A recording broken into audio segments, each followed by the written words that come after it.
салом тамошобинони гиромӣ, хулосаи хабарҳои муҳими 8 марти тоҷикистон ва минтақаро аз пойгоҳи хабарии бомдод бароятон пешкаш мекунем.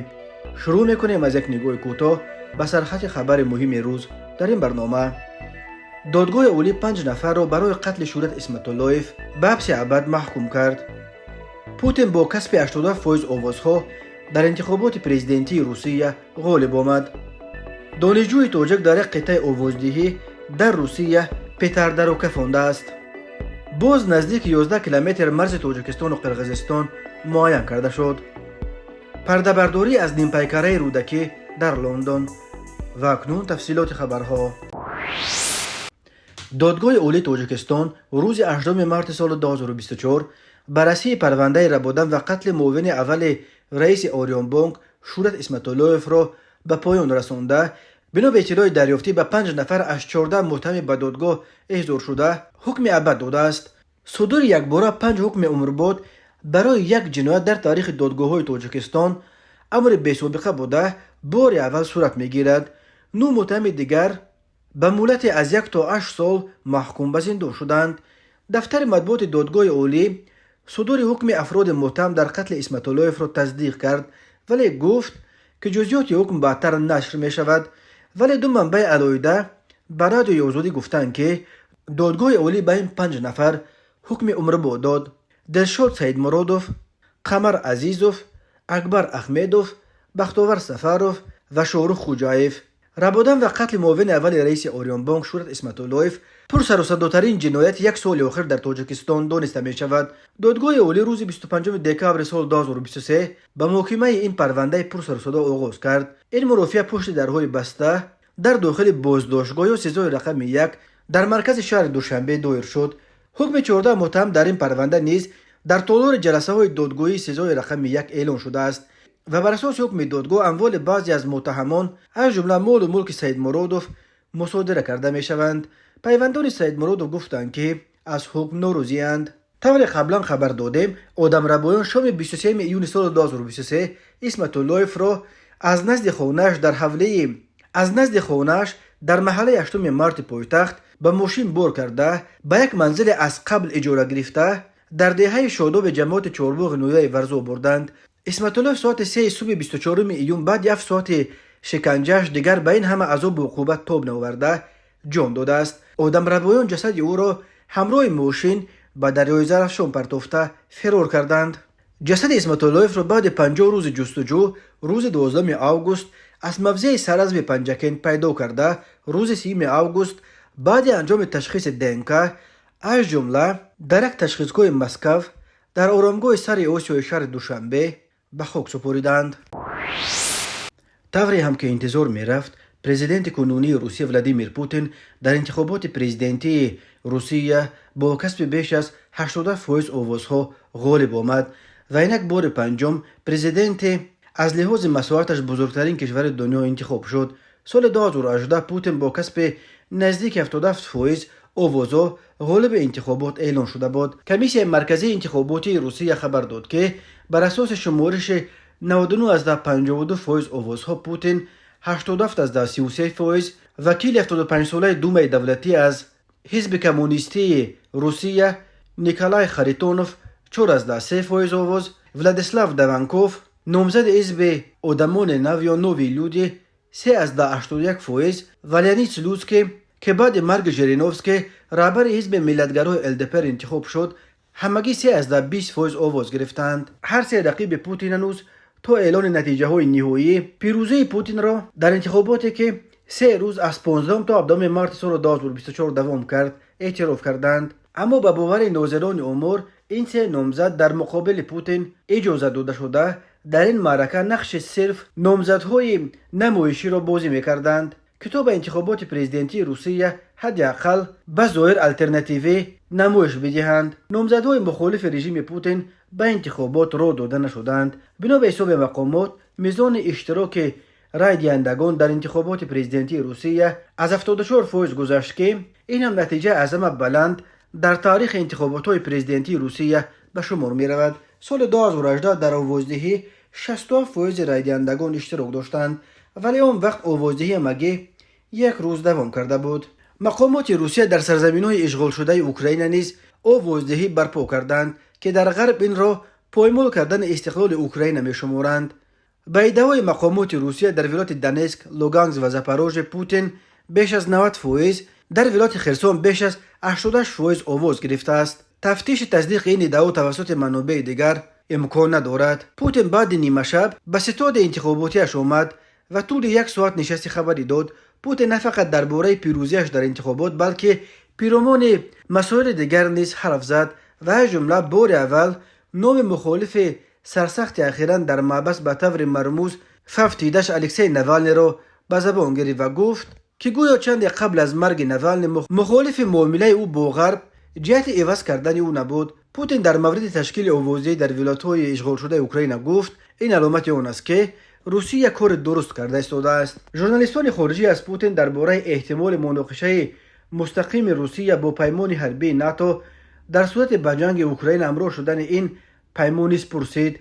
این یک قدم تا جنگ سوم جهانی خواهد بود. فکر نکنم که کسی بین منفعت دار باشد، پاسخ داد پوتین.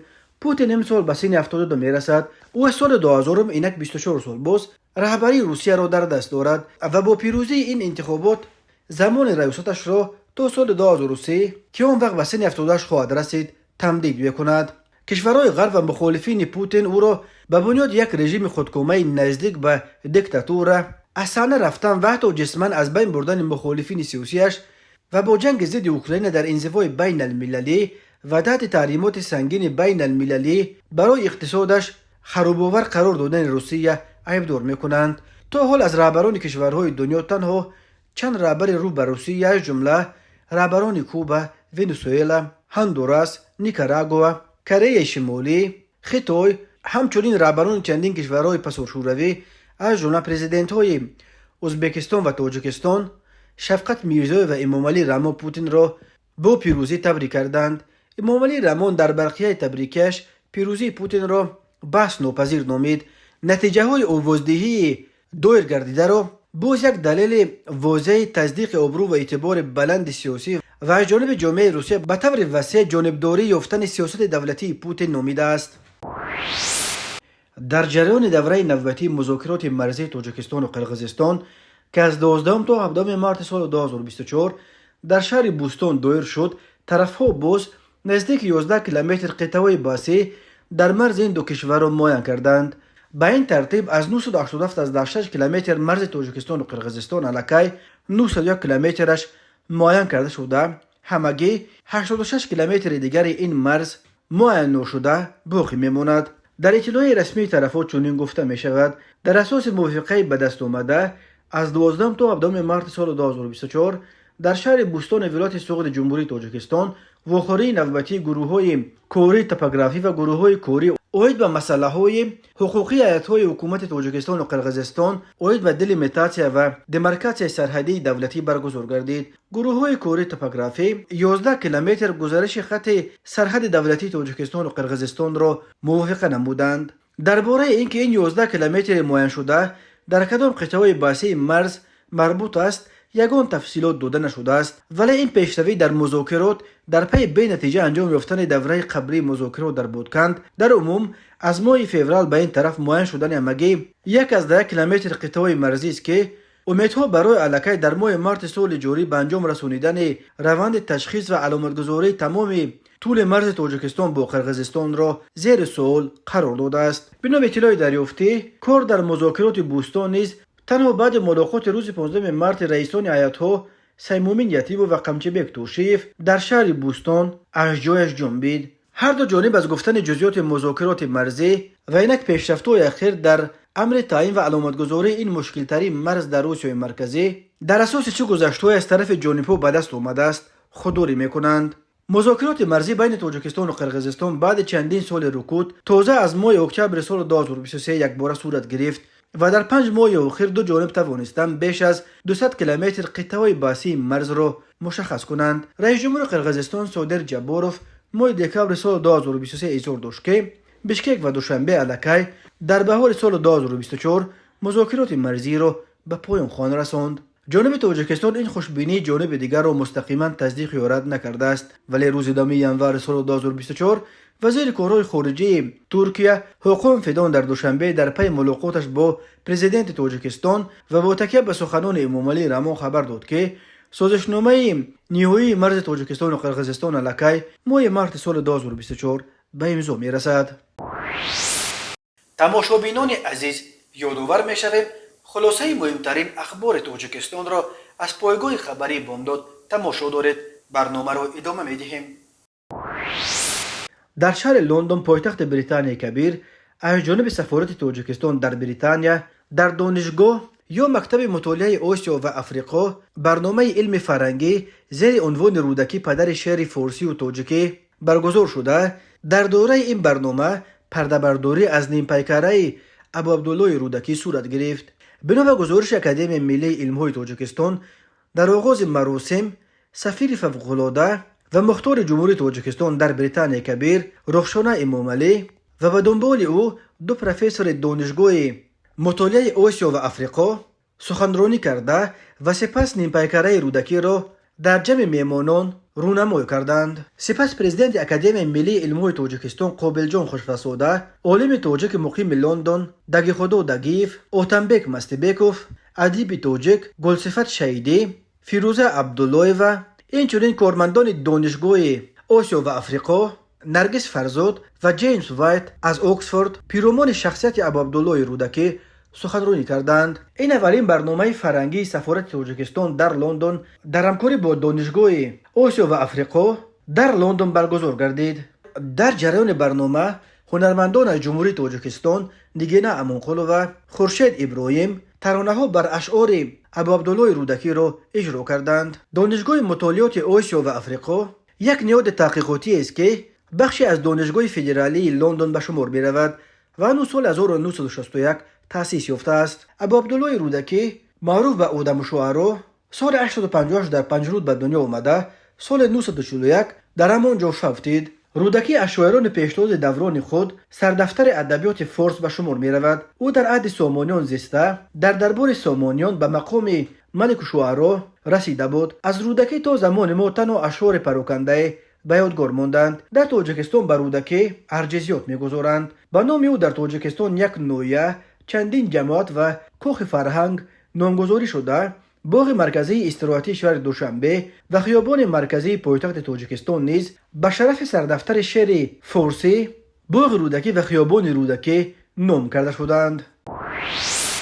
دانیار جان نام جوان 22 ساله از تاجیکستان که دانشجوی کالج طبی شهر توپولسک ولایت تیومن روسیه بوده است، به دام فریب قلابان افتاده به خاطر برگردانیدن قریب 2 میلیون روبل پولهای اصل دست داده‌اش روز 15 مارت سال 2024 در جریان روز اول آوازدهی در انتخابات پرزیدنتی روسیه در یک قطعه انتخاباتی در شهر توپولسک پترد را کفانده است. در این باره تلگرام کانال به مقامات قدرتی روسیه نزدیک بازا با تکیه به منابع خود در مقامات خبر داد. بنا به اطلاع منابع بازا روز 15 مارت به دانیار جان شخصان ناشناس زنگ زده خود را کارمندان مقامات حفظ حقوق معرفی کردند. بنا به اطلاع منابع بازا روز 15 مارت به دانیار جان شخصان ناشناس زنگ زده خود را کارمندان مقامات حفظ حقوق معرفی کردند. این قلابان با راه فریب به باوری دانشجوی تاجیک در آمده او را متقاعد ساختند که حساب‌های بانکیش تحت خطر قرار دارند. به این وسیله آنها دانیار جان را مایل کردند که از بانک‌ها قرض بگیرد و به حساب‌های گفته آنها بفرستد. دانیار جان به این قلابان باور کرده به حساب‌های نشان داده آنها مبلغ خیلی بزرگ 1,880,000 روبل برابر $20,000 امریکایی انتقال داده است. بعد این قلابان به دانشجو فهماندند که او میتواند پولهایش را پس بگیرد، ولی برای این باید در یک قطعه آوازدهی پترد را بترکاند. دانیار جان فریفته شده به این وعده قلابان هم باور کرده به مغازه فروش پیراتکنیک رفته است و یک پترد خریده با خود به قطعه آوازدهی واقع در بنای گیمنازیا به نام لیسمن شهر توپولسک رفته است. در تالار آوازدهی دانیار جان پترد را کفاندنی شده است، ولی آن در دستش ترکیده است و جوان از نویه پنجه دست چپ و پیشونیش جراحت برداشته است. بعد ترکاندن پترد دانیار جان را دستگیر کردند. به جوان تاجیک بر اساس ماده 141 کودکس جنایتی روسیه برای مانع شدن به رفع آوازدهی در انتخابات همچون جزا جریمه هنگفت یا کارهای اصلاحی یا تا 6 ماه حبس و یا تا 5 سال زندان تهدید میکنند. خاطررسان میکنیم که از 15 تا 17 مارس سال 2024 در روسیه آوازدهی در انتخابات پرزیدنتی جریان دارد. پرزیدنت کنونی روسیه ولادیمیر پوتین که سال 2000 اینک 24 سال باز رهبری روسیه را در دست دارد، بار پنجم نامزدیش را پیشبری کرده است و در صورت پیروزیش که همگان پیروزی پوتین را یک امر یقین می شمارند، زمان ریاستش را برای با 6 سال دیگر تمدید می کند. به این دلیل رئیس شورای اروپا شارل میشل علیه روز 15 مارس پوتین را با پیروزی مطلق تبریک کرد. در غرب پوتین را به آن ابدار می کنند که طی سالهای اوکراینیش در روسیه یک رژیم خودکامه را بنیاد کرده، مخالفین خود را از صحنه راند و تا نابود کرد و به بالای این به جنگ ضد اوکراین روسیه را در انزوای شدید و تحت تحریمات سنگین کشورهای غرب قرار داده است. یکی از آوازخوان‌های هیئت طلایی انسامبل آوازدار گلشن، هنرمند مردمی تاجیکستان عمر زیایف روز 17 مارس سال 2024 در سن 73 از عالم چشم پوشید. درباره علت مرگ هنرمند شناخته چیزی گفته نشده است، ولی آوازخوان تاجیک پرویز پولادی خبر داد که مراسم نماز جنازه عمر زیایف روز 18 مارس سال 2024 هنگام نماز پیشین در شهر دوشنبه در محله 91 در شفاعت طربخانه اربد دایر می شود. عمر زیایف در برابر مقدس نبی و تاج الدین محیدینوف، بهادر نعمتوف، مغفرت همراقلو و ریمه شالویر و کرامت الله قربانوف که بعدتر به این گروه پیوست نماینده هیئت طلایی انسامبل آوازدار گلشن بود که در سالهای 70 و 80 غلغله افکن بودند. عمر زیایف 28 فوریه سال 1951 در شهر اورژیکنیزآباد حال و وحدت به دنیا آمده است. عمر زیایف سال 1968 بعد ختم مکتب به رشته مکانیک دانشکده پلی‌تکنیکی تاجیکستان شامل شد.